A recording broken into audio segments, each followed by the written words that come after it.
ቤት ውስጥ እኮ ልጅ እኮ መብቱ ነው ሁሉ ነገር የማድረግ ለምን ተቆነጠጠው ከዛስ አንዳንዱ ደግሞ ያው ነፍሰ ጡር ሆኖ ስለሆነ ጋብቻውን የሚያሯሩጡት እሱም አንዱ ስርዓት ያጣ ነገር አትነፋፈቅም ቢመሽ ባይመሽ አይደንቅህም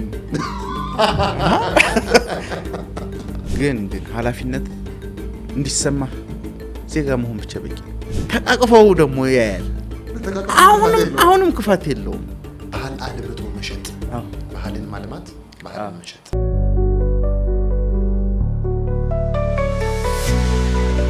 ሰላም ተመልካቾቻችን የምትመለከቱት ጋዜጣ ፕላስ ፖድካስት ነው። በጋዜጣ ፕላስ ፖድካስት የተለያዩ ማህበራዊ ጉዳዮችን እንዲሁም ኢኮኖሚያዊ ፖለቲካዊ ጉዳዮችን የምንዳስስበት ዝግጅት ነው። እንግዲህ በዛሬው ቀን ደግሞ ያው እንደሚታወቀው ዛሬ የቫለንታይን ዴይ ነው፣ የፍቅረኛሞች ቀን። ስለዚህ ጉዳይ ልናወጋዚ ስቱዲዮ ተገኝተናል። ስቱዲዮ የተገኘነው ከአቶ የሀብከ ጋር ነው። የሀብከ ከዚህ ቀደም በእጅግ በሚወደደው ፍቅር እስከ መቃብር ድራማ ላይ ፎክሎሪስት ነበረ። እንዲሁም ደግሞ በዛ ተከታታይ ድራማ ላይ ደግሞ እንደዚሁ አርት ዳይሬክተር ነበረ። እንግዲህ ዛሬ ደግሞ ሚለን ነገር አለ። ባህል ወዴት እየሄደ ነው፣ ወዴት እየተጓዝን ነው ያለን ነው። ስለሱ ጉዳይ እናወራለን። እንኳን ደህና መጣ። ወንደና ቆየኝ ያው የአንድ ቤት ጨዋታ ለመንደርደሪያ የሆነን ያክል የፍቅረኛሞች ቀን ይባላል። እንደው ስሙ ጥሩ ነው። ያው ፍቅር የሚጠላ ነገር አይደለም። እንደው በፈጣሪም በማንኛውም በሰውኛም ጥሩ ትርጓሜ የሚሰጠው እንደው ጥሩ ነገር ነው ተብሎ ይታሰባልና የፍቅረኛሞች ቀን ወይንም ደግሞ የቫለንታይን ዴይ የምንለውን ቀን እንዴት ወደ ኢትዮጵያ መጣ? እስቲ ስለሱ የምታወራኝ ነገር ካለ። አመጣጡ ድንበር የለሽ ስለሆነ ነው የመጣው። ድንበር የለሽ ማለት ባህል በራሱ ከአንዱ ቦታ አንዱ ቦታ ተሻጋሪ ነው። እንደምታውቃቸው እነዚህ በከተሜ አካባቢ የሚዘወተሩ ቀኖች ወይም በዓል ተብለው የሚከበሩት አብዛኛውን ጊዜ ከአንድ ሴንተር ነው የሚላኩት። ምዕራባውያን ጋር ነው፣ ከነሱ ጋር ይመነጫሉ። እኛ ጋር እንዳለ ፓኬጅ ተደርገው ውስጡ ላይ ስርዓት አለው፣ የመጣበት የራሱ ታሪክ አለው። ያንን አናቅም እኛ ለምን እንደመጣ አንረዳም። በቃ የፍቅረኞች ቀን ነው። ፍቅረኞች የሚለውን ቃል በራሱ ነገሩ ታሪኩም ስታየው የቅዱስ ቫለንታይን በወታደሮች እንዳያገቡ ይከለከል ነበረ እና በስውር ቅዱስ ቫለንታይን ያጋባ ነበረ የሚል ይሄን ሚት ነው በጣም አግዝፈው የፍቅረኛሞች ቀን ተብሎ የፍቅረኛ ቫለንታይንስ ዴይ ተብሎ ስጦታ ነው የሚሰጣጡበት። ስጦታ ይሰጣጡበታል። ፖስት ካርድ ፍቅራቸውን የሚገልጹበት ይጻጻፉበታል። እንዲህ አይነት ነገር ነው የሚካሄደው። ከዛ ቀስ እያለ ነው አሁን ዝም ብሎ ወጣ እያለ መጣ። እኛ ጋር ደግሞ ሲመጣ ጭራሽ እንደውም እነሱ የሚያውቁት አይመስልም። የኛ ትንሽ ከነሱም ወጣ ይላል መሰለኝ። አያውቁትም። በቃ እንዴ ቫለንታይን ዴይ እንደዚህ አይደለም። እነሱ ፓኬጅ አድርገው የሰጡን ቫለንታይን ዴይ እና ኢትዮጵያ ውስጥ ላይ የፍቅረኛሞች ቀን ተብሎ የሚከበረው ፓኬጁ በጣም የተለያየ ነው። ስጦታ የሚለው እኛ ጋር በጣም ሌግዠሪ የሆኑ እቃዎች፣ ውድ እቃዎች ላይ ወርቅ፣ ሰዓት፣ ትልልቅ ሞባይል፣ ስማርትፎን መስጠት ምናምን ኤክስፔክቴሽኑም አለ በሴቶቹ ደግሞ በሴቶቹ በኩል። ሁለተኛ ፍቅረኛ የሚለው የተያዘው ከሩካቤ ስጋ ጋር የተገናኙ ተቃራኒ ጾታዎች ላይ ብቻ ያተኮረ ነው። ፍቅር ለነሱ ብቻ ነው የሚገባው። ይህም ጥያቄ ያስነሳል። ፍቅር ላንተ አይገባም፣ እኔ ለወንድሜ ላንተ ፍቅር አይገባም። አንተና እኔ መካከል ላይ አጋፔ የለም፣ ማህበራዊ ፍቅር የለም። የእናት ፍቅር መቼ ነው የሚከበረው? የቤተሰብ ፍቅር መቼ ነው? የልጅ ፍቅር መቼ ነው የሚከበረው? የግዴታ ፍቅረኛ ለመባባል ከተቃራኒ ጾታ ጋር መሆን አለበት? ፍቅር የሚለው ራሱ አንጻራዊ ነው። እዚህ ውስጥ ላይ ሆነ መጣ በተቃራኒ ጾታ ወይም ለትዳር ላይዘልቅም ይችላል። ብቻ ዛሬን ለኤቨንቱ በዛ ኮንቴክስት ውስጥ ሆኖ ነው የሚመጡት እነዚህ ሰዎች ኢትዮጵያ ውስጥ አሁን ባለው ነባራዊ ሁኔታ። እንደው ምን ተጨምሮበታል ብለህ ታስባለህ?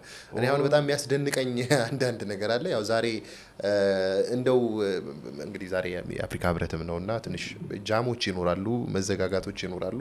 እንደው ወደ ቤት መድረሻ ብታጣ አልጋ ይዤ ልደር ብትል በእርግጠኝነት እንግዲህ የከተማው አልጋ እንዳለ ነው። እንኳን አፍሪካ ህብረት ተጨምሮበታል የለም ከሁለት ቀን በፊት ነው ለፍቅረኛሞች ቀን አልጋ ጨርሰናል የሚል ታፔላ የሚለጠፍባቸው ፔንሲዮኖች አሉ። ሆቴሎችም ጭምር ሆቴሎችም ትልልቅ ሆቴሎችም ሁሉም እንደ ደረጃው አለ የሚይዝ ከተማ አካባቢ ላይ ያለው ነገር ይሄ ነው። ሁለት ምሽት ቤቶች ገና በቀን ነው የሚጀምሩት። አሁን እኛ ሀገር ላይ ያለው የፍቅረኛሞች ቀን ሳይሆን የፍጆታ ቀን ብንለው ይሻላል፣ ወይም የልቅነት ቀን በሚል ቢቀየር ነው ይሻላል። ልቅነት በቃ ስጋና ደም ለብሶ የምታየው በዚህ ቀን ነው የምታየው። እንደ ዋልጌነትም ልንለው እንችላለን። ዋልጌነትም ልንለው እንችላለን። በዚህ ቀን ላይ ጠብቀህ በአመት አንድ ቀን አሁን ኢቨንቱን ማን ይሄንን የፍቅረኞች ቀን የሚለውን ሁነት ማን ነው ፓኬጅ ያደረገው? ማን ነው የሰጠን? ከዌስተርን ነው ከምዕራባውያን ነው የመጣው። በዚህ በእነሱ የሁነት ቀን ዛሬ ክብሯን የምታጣ ልጅ ትኖራለች። ዛሬ ጽንስ አጋጣሚ ይዛ እሱን ለማስወረድ ስትል ወይ ህይወቷ ያልፋል ወይ ከፍቅረኛዋ ጋር በዛው ትጣላለች። ይሄን ቀን ማሰብ የማይፈልጉ ልጆች አሉ። እንግዲህ ቤቱን የሚቆጥራቸው ምክንያቱም በፍቅረኛሞች ቀን ለፍቅር ብለው ጠባሳት ደግሞ ተሸክሞ የሚሄዱ። ስለዚህ እኛ ጋር አለቅጥ መጠጣት፣ መስከር፣ ራስን መሳት፣ ከዛ አልጋ ይዞ በቃ ከራስ ጋር ተጣልቶ ማደር፣ ይሄ ነው የፍቅረኛሞች ቀን አሁን እኛ ጋር ያለው እንትን። ከዛ ደግሞ በጣም ሌክዠሪ የሆነ ስጦታ፣ ሌላው ፎቶግራፍ ታይታ፣ እሱ በራሱ እኮ በሽታ እኮ ነው። እንደው እዚህ ላይ በደንብ እናውራ። ፎቶግራፍ ስትለኝ ብዙ ማነሳቸው ነገሮች አሉ። ለምሳሌ ኢትዮጵያ ውስጥ እንደው አይተህ እንደሆነ ከሆነ አመት በኋላ እንደው የቤትን የጓዳን ጉዳይ ብድግ እያደረጉ እንደው አደባባይ ላይ ማስጣት ብድግ እየተደረገ ያው በኋላ ላይ በደንብ እናወራዋለን። እነዚህ ጉዳዮች ከባህል አንጻር ካለን አኗኗር አንጻር እንደው ከሳይኮሎጂም አንጻር ምን ይፈጥራል? እዚህ ላይ ትንሽ ነው የሚገርመው ነገር። ፎቶ ማለት ይታይታ ፍቅርህ ታይታ ኑሮህ የታይታ ሆኖ ወደ ዋናው ስቱዲዮ ሲመለሱ ከፎቶው ተቃራኒ ነው እና እዚህ ፎቶ ላይ የሚያውቃቸው ሰው ትክክለኛ ህይወታቸው ጋር ሲሄድ መጋጨት ነው የሚገጥመው። እነሱ ራሱ ያኛውን ህይወታቸውን እዚህ ማህበራዊ ሚዲያው ላይ የሚያውቀው ሰው እንዲያውቅባቸው አይፈልጉም። አሁን ይሄ ለሰው ለራሳቸው ግን ግጭት ነው። ከራስ ጋር እየተጣላ ነው። አሁን ሰው ያልገባው ነገር ከራስ ጋር ሌላ ሶስተኛ ወገን እስካላወቀው ድረስ ከራስ ጋር መጣላት ምንም ችግር እንደሌለው ነው የሚያስቡት። ከራስ ጋር መጣላት በራሱ ትልቅ ችግር ነው። እንደውም ሰው እኮ መጀመሪያ ከሰው ጋር ሁለተኛ ወገን ጋር ሶስተኛ ወገን ጋር ከመጣላት ስትጣላ ቶሎ ብለህ ማየት ያለብህ ማንን ነው? ራስህን ነው። አንድ ወጣት ምንድነው ብሎ አንድ ሁልጊዜ የሚናገረው ምሳሌ አለና ራሴን ማየት አቃተኝ የሚል ጥያቄ ለአንድ አባት ያነሳላቸዋል።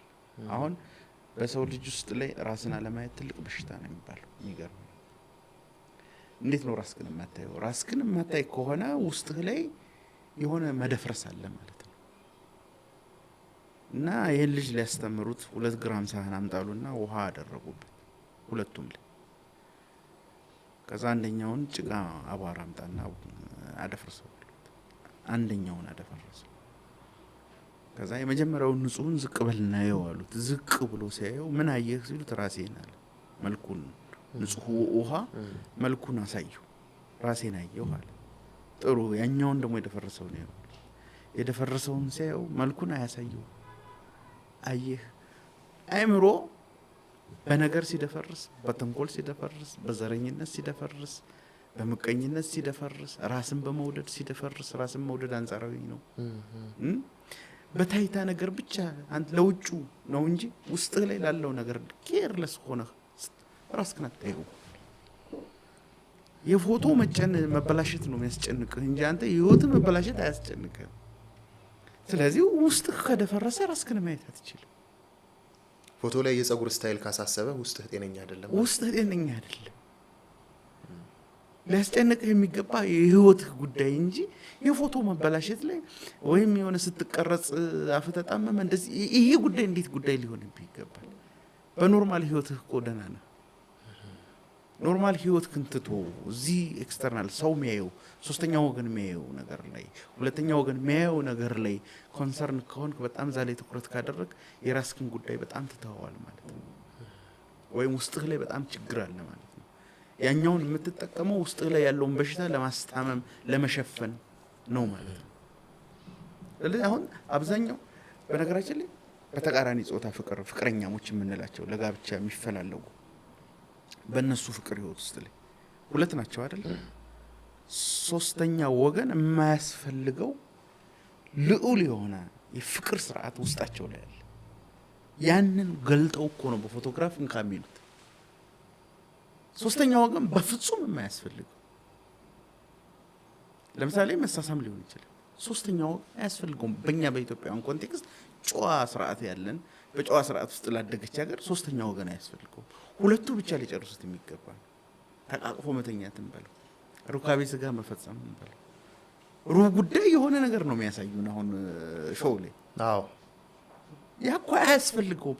ሲጀመር ፍቅርን የሆነ ልዑል ያደረገው ወይም ከፍ የሚያደርገው አንዱ ይሄ በልብህ የምታስቀረው ካሜራ ላይ ያም አይደለም፣ በልብ ብቻ የምታስቀረው የሆነ ቆንጆ የሆነ ነገር አለ። ደስ የሚል ነገር ስታስበው ደስታ ሀሴት የሚሰማ ነገር አለ። ያ በአንተና በፍቅረኛ መካከል ነው ያለው አይደል? ሶስተኛ ወገን አያውቁ። ፎቶግራፍም ሊያውቁ አይገባም። እሱ ራሱ ሶስተኛ ወገን መሆን አይገባው። በቃ በአንተ ልብ ሊታተም በሷ ልብ ሊታተም ማለፍ እንኳን በህይወት ማለፍ እንኳን ቢኖር ሞት እንኳን ቢመጣ ወይም መለያየት በአካል እንኳን ቢመጣ ያንን በልብ ውስጥ ያለውን በጎውን ነገር ያንን ጥሩን ትዝታ እያሰብክ ምህረት ታደርጋለህ፣ ትጽናናለህ። በመለያየት ከሆነ በጠብ ብትጣላ ምህረት ታደርጋለህ፣ በሞት ብትጣላ ትጽናናለህ። ጥሩ ነገር እኮ አሳልፈናል፣ የጎደለብን ነገር እኮ ነበር። አሁን ሁሉም ነገር ላይ ሶስተኛ ወገን አለ። አዎ አንዳንድ ነገሮች አይነገሩም። አንዳንድ ነገሮች የሚደረጉ እንጂ የሚነገሩ አይደሉም። በአጠቃላይ ሪሌሽንሺፕ የምንለው በአጠቃላይ እንዲህ ጾታዊ ግንኙነት ወይንም ደግሞ እንደው የፍቅር ግንኙነት የምንለው በአጠቃላይ መኖር ነው እንጂ መነገር የለበትም። እሱ ነው በቃ የምልህ። በቃ ፍቅር በፍቅረኛሞች ማለት የሰርግ ቀን የሚነሳ ፎቶና መኝታ ክፍል ስትገባ ያለው ጉዳይ በቃ አይገናኙም። የሰውም ድርሻ ይታል። የሰው ድርሻ እንደው የገጠሩንም ያስታውሰኝስ የገጠሩንም እያስታወስከኝ አዎ አሁን ሽምግልና ይላካል። ለቤተሰቦቿም ለሱም ክብር ነው። በስርዓት ማጫውን ይሰጣል። ሄዶ አምጥቶ በአደባባይ ከሌና ከሌ ተጋብተዋል ተብሎ በቃ ሰው ሙሽራ ሁላ ውድ ነው። ሙሽራ ለማየት ፍጭት ነው። በቃ በስርዓት ተጋብተው ጫጉላ ከገቡ በኋላ ሚዜ ወደ ውጭ ማንም ሰው አያስፈልግም። ምናልባት እንደውም የመጀመሪያ ጋብቻቸው ከሆነ የሴቷ ክብረ ንጽህና የሚሄድበት ቀን ከሆነ ድንገት ምናልባት አቅም ያንሳት ይሆን፣ ምናልባት እንደዚህ ትሆን ይሆን፣ ደም ይፈሳት ይሆን ተብሎ አንዳንድ የዛ ኤክስፔሪየንስ ሌላም ሰው የማይገባም ኤክስፔሪየንስ ያለው ደም ብዙ ቢፈሳት ማስቆም የሚችል ገብቶሃል። በተለይ ምን ይባላሉ መሰለ እነዚህ መበለት የሚባሉ ትልልቅ እናቶች በዙሪያ ይኖራሉ። ከሚዜው ሚዜ የመጀመሪያ ፈጥኖ ደራሽ ነው። ከነሱ አቅም በላይ የሚሆን ነገር ሊኖር ስለሚችል እናቶች በዙሪያ አሉ። እሷን ሊያክሙ የሚችሉ አይዞሽ እኮ ይለመዳል ምናምን ብለው ያለፉበትን ትሬንድ ኤክስፒሪየንስ ሊያደናገር የሚችሉ ልምድ ሊሰጧት የሚችሉ እናቶች በዙሪያው አሉ። ግን ጫጉላ ውስጥ ከገቡ በኋላ ሌላ ሰው አያስፈልግም። ከዚህ በኋላ ያለው የኛ ጉዳይ አይደለም። እኛ ከሽምግልና ጀምሮ ደግሶ እስከ መዳር ድረስ ተሸክሞ አምጥቶ ሚዜው እዛ እስከ ማስገባት ድረስ ያለውን ሰርቷል። ከዚህ በኋላ ያለው የእናንተ ህይወት ነው፣ የኛ አይደለም። አሁን ይህንን ነው እየጣስን ያለ፣ እየደረመስ ነው። ሁሉንም ይውልን። በነገራችን ላይ ይሄ የማህበራዊ ሚዲያ በሽታ ወደዛም ወደ ገጠርም እየሄደ ነው እና ትንሽ ፈር ካልተያዘለት የሆነ ካልተቀነበበ ቀጣይ ላይ የሚመጣው ትውልድ የምንቆጣጠረው አይሆንም ብዬ አስባለሁ። በጣም ነው የሚከብደው። ዛሬን ቀን አንተ አይደለም ከፍቅረም በጣም የምትወዳት ፍቅረኛ ጋር ሆነህ እስክታገባት ድረስ ለሷ አምነሃት የሚፈታተንህን የወጣትነት ስሜት እሱን ተቆጣጠር። ጀግንነት ነው። ሰው ንዴቱን ሲቆጣጠር ነው ጀግና የሚባለው አይደለ? ስሜትን መቆጣጠርም ጀግንነት። እሱን ነው አሁን እየተስናለ ለሁሉም ነገር ላይ ስሜት ካልተነፈስ ነው። ሚስጥር ትልቅ ሚስጥር ተሰጥቶት እኮ የሚያወራው ሰው ፍለጋ ይሄዳል። ሚስጥር በራሱ እኮ ሚስጥር ነው አይደል? ሚስጥር ነው ቋጥረው ማለት ነው። የያዘው አንተ ጋር ይቀመጥ ማለት ነው። ለምን ነው የምታወራ ሰው የምትፈልገው? በቃ ወንድምህ ሚስጥር ከነገረህ ለሰው አትንገር ብሎ አምኖህ ነው ይነገራል። አንተ ለሌላ ሰው አትንገር ብለህ የምትናገርበት ምክንያት ምንድነው? ለምንድነው የሆነ ሚስጥር የመቋጠር ቆሽቱ ላልቷል ጠቅላላ የምሬ እኮ ነው ነገር እንዴ። ሁለተኛ የሚስትን የፍቅረኛ ሚስጥር ዛሬ ሲጣሉ ማህበራዊ እንዲሆኑ አሁን ደግሞ ስቶሪ ታይም የሚባል ነገር መጥቷል። ትሬንድ ይዘውት ደግሞ ጭራሹ ነው። ይሄ በነገራችን ላይ ትልቅ በሽታ ነው፣ ሚስጥር አለመጠበቅ። አሁን አንተ ቀጥሎ የሚያገኛት ፍቅረኛ ዛሬ የዚህኛውን ዘርግፋ ቀጥሎ የሚያገኛት እንዴት ነው ሊያምናት የሚችለው? መጣላት እኮ ያለ እኮ ነው። በቃ መታገስ የሚባል ነገርም የለም። በቃ ምንድነው አንዳንድ ቁጭ ምንድነው ይሄ ትውልድ መታገሻው አረጀ ይላል። በቃ በራሱ እውነቴን እኮ ነው ነገር መታገስ ጸጋ ነው፣ ክብር ነው። ብዙ በመታገስ እኮ ከሞት ትድናለህ። በመታገስ እኮ ከመከራ ትድናለህ። በመታገስ ክፉ ቀን ታሳልፋለህ። ለምንድነው መታገስ የሚባለው ካልቸር ባህላችን ወይም ጸጋ ለምንድነው ከላያችን ላይ የተገፈፈው? ዛሬ ፍቅረኛሞች ቀንን ታግሶ ቢያሳልፉ ነገ ለክብር የሚበቁ ባለትዳር መሆን የሚችሉ በዛሬው ቀን ሊለያዩ ይችላሉ። ዛሬ የሚመክኑ ትውልዶች አሉ። ዛሬ ቀን የሚመክነው ይበዛል። ለነገ ተሻግሮ ወደ ጋብቻ ከሚገባው ይልቅ ዛሬ የሚበክነው ይበዛል። አሁን ማንን አይተህ ምናምን ሁሉም በራሱ በዚህ ውስጥ ያለፈ ሰው ቢቆጥረው በየቤቱ የሚያለቅሰው ቢቆጠር ነው ይሄን እንዳታ ልታገኘው የምትችለው። እኔም ብዙ መቀርባቸው ሰዎች ስለ ፍቅረኛሞች ቀን ጥሩ አመለካከት የላቸው። ምናልባት የሆነ ትሮማ አለ ማለት ነው፣ ሌላ ነገር የለም። በዛን ቀን ላይ የሆነ ተጠብሰዋል አይምሯቸው። ስለዚህ ምን ታደርገዋለህ? ቀኑን ማሰብ አይፈልጉም። ዛሬ እንደውም አጋጣሚ ከቀበላ ጋር ተገናኘና በጭራሽ ሌላ ቀን ነው ድብልቅልቅ ቀን ነው የሆነው። በራሱ በአማኝ ህዝብ መሀል አማኝ መሆን ማለት እኮ ነው። በቃ ሌላ ነገር እኮ ሁሉም ኢትዮጵያ ውስጥ ያለው ማህበረሰብ ኦልሞስት 90% አማኝ ነው። አሁን ሙስሊሞች ይሄንን ቀን አይፈልጉትም። ይሄን ቀን እንደዚህ አይነት ስርዓትም ምንም አይቀበሉም።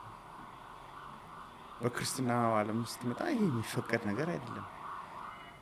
ሂድና እንደዚህ ያድርግ ተብሎ ወይም ይሄ ነፃነት ነው መብት ነው ተብሎ የሚለቀቅ ጉዳይ አይደለም። ሁሉ ነገር በአግባብ በስርዓት እንዲሆን የሚፈቅድ ነው። ግን በአማኝ ማህበረሰብ ውስጥ ወጥተህ እንደማያምኑ እምነት እንደሌላቸው እንስሳ መሆን ይሄ ነው ትልቁ የኛ ችግር። በቃ የት ላይ መቆም እንዳለብን አናውቅም። እንግዲህ ስለ ቫላንታይን እያወራን ነው። ቀጣይ እንግዲህ ሌሎችንም በተለይ ስለ ወረሩን በዓላት በአጠቃላይ እናወራለን። እንደው ግን ቫላንታይንን ለመጨረስ ያክል ኢትዮጵያ ውስጥ ከቅርብ ጊዜ ወደዚህ በተለይ ዩኒቨርሲቲዎች እንዲሁም ደግሞ የተወሰኑ የግል ትምህርት ቤቶች አሁን አጠቃላይ የመንግስት ትምህርት ቤት በሚባል ደረጃ አብዛኛው ወጣት እንደ 10-15ን የተሻገረ ወጣት ይህንን ቀን በደንብ ሴሌብሬት እያደረጉት ነው ያሉት። እና አሁን ስንናገረው አንዳንድ ጊዜ እንደው ምን አግብቷችሁ ነው፣ ምን አገባህ፣ ያንተን ጊዜ አልፈሃል ምናምን ነገር የሚባልበት ሁኔታ አለ። ግን ጉዳቱን በግልጽ ለማስረዳት ኢኮኖሚያዊ ጉዳት፣ ስነ ልቦናዊ ጉዳት፣ ማህበራዊ ጉዳት ልንለው እንችላለን። በአጠቃላይ ጉዳቱን እስቲ በዝርዝር አንድ ሁለት ብለን ብንጠቅሰው የሚያመጣው ጉዳት አንዳንድ ጊዜ ፕሮሰስ ጉዳት እንዳልሆነ እናስባለን። ገብቷል? የመንቆራሪቷን ታሪክ መውሰድ እንችላለን። የፈላ ውሃ ውስጥ የምትገባ መንቆራሪትና ያልፈላ ውሃ ውስጥ ግን እየፈላ ያለ ውሃ ውስጥ የምትገባ የትኛዋ ቶሎ ልትድን ትችላለች ሲባል ያችኛዋ እየሞቃት መጨረሻ ላይ ግን አቅሟን እያዳከመ መጨረሻ ላይ ያው ይገላታል። ያኛው ግን ብታገኘው አትሊስት የሆነ አካሏን ታድናለች ተብሎ ይታሰባል። እና አሁን ያለንበት ሁኔታ ግን ቶሎ ትፈነጠራለች። አሁን ግን እየተጎዳን ነው ያለነው እና እንደው ከዚህ አንጻር የምታወራኝ በነጥብ ብናወራ።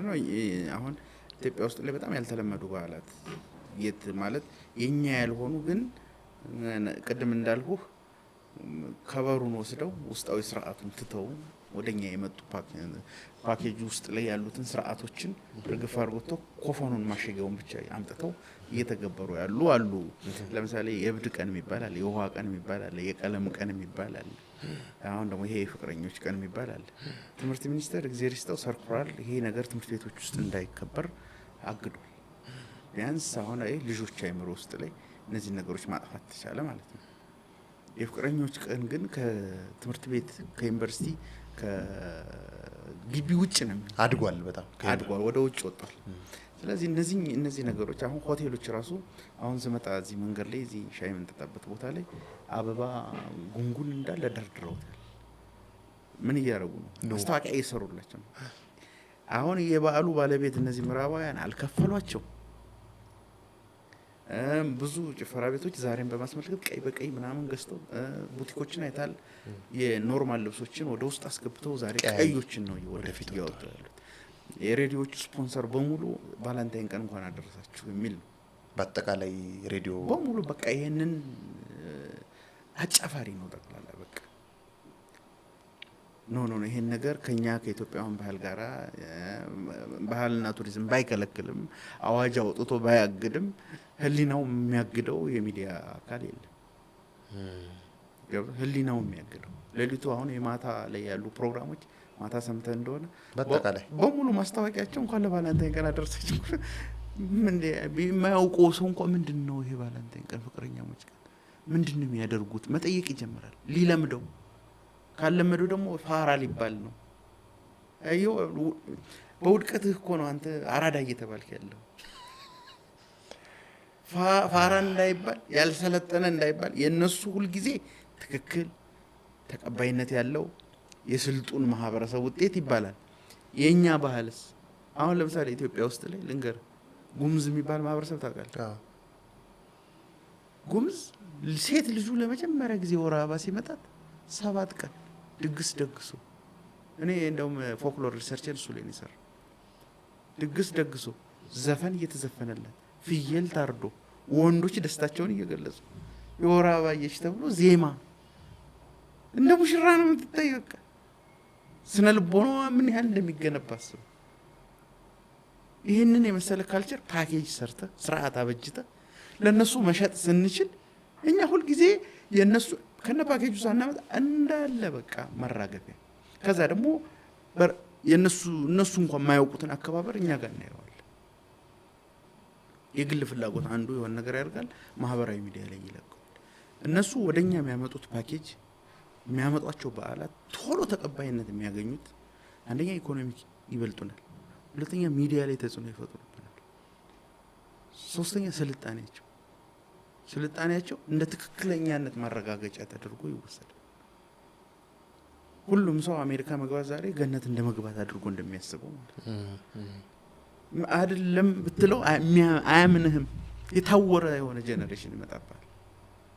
እንደውም ጭራሽ አንተ እኔ ኋላ ቀር ሆናለሁ ምን አገባህ እንደውም አንተ ትባላለህ። ቅድም እንዳነሳው አንተ ማለት እኔ ያገባኛል እኮ ልጅ ወልጃለሁ እኮ የኔ ልጅ እኮ ነው ነገች ነገር የሚረከበው።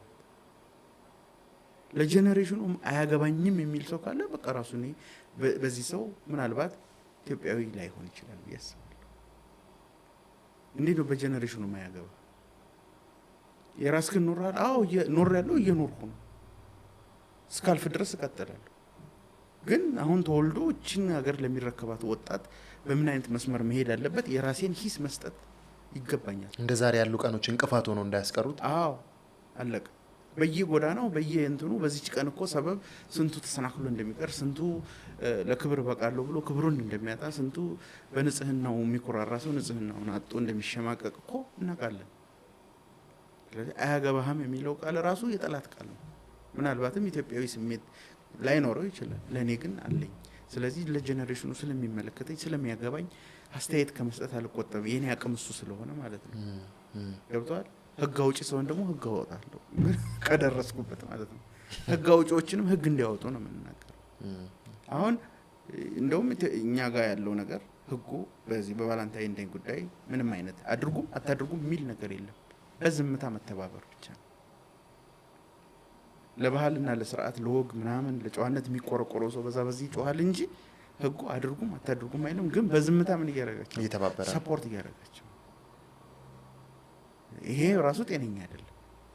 ስለዚህ ፖሊሲ እኮ አለ፣ አዋጅ ነው የሌለው፣ መመሪያ ነው ያለው። ጠንከር ያለ ነገር ቢወጣ መቆጣጠር ይቻላል።